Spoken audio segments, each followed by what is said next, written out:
What if I told you that Microsoft may have lost $300 million on Call of Duty, the same franchise they spent $69 billion to acquire?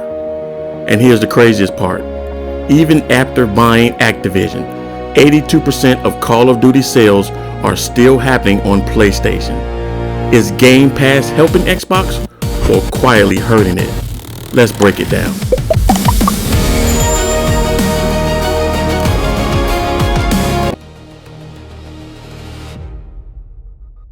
In 2023, Microsoft finalized its historic acquisition of Activision Blizzard. That deal gave Microsoft control of Call of Duty, Diablo, Overwatch. The goal? Boost Xbox Game Pass, increase console sales, dominate digital gaming. But here's where things get complicated. When Call of Duty Black Ops 6 launched day one on Game Pass, it was a historic moment. For the first time ever, a brand new Call of Duty was free to millions of subscribers. Sounds like a win, right? Not necessarily. Industry analysts estimate that Game Pass inclusion may have resulted in up to $300 million in lost direct sale revenue. Why? Because instead of paying $70 up front, many Xbox players simply downloaded it through subscription. That means less immediate revenue, fewer full price purchases, lower physical sales. But here's the twist. Game Pass revenue is reoccurring. Microsoft may be playing the long game. Despite Microsoft owning the franchise, reports suggest over 80% of Call of Duty sales are still happening on PlayStation.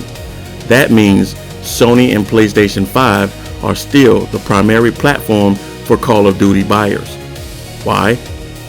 Larger global install base, brand loyalty, competitive scene dominance, long-term ecosystem investment.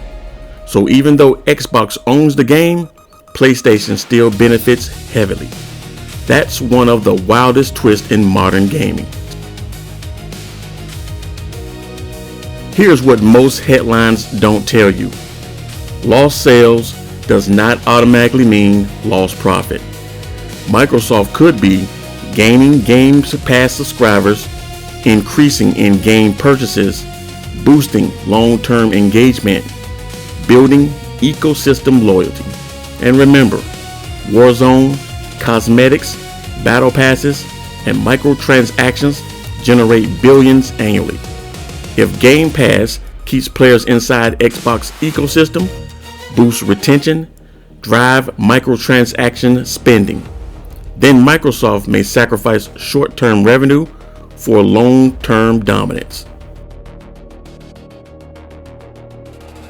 The real question isn't, did Xbox lose $300 million?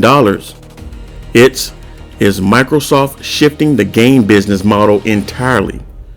Traditional model, sell consoles, sell games, repeat. Microsoft model, sell subscription, control IP, own the ecosystem.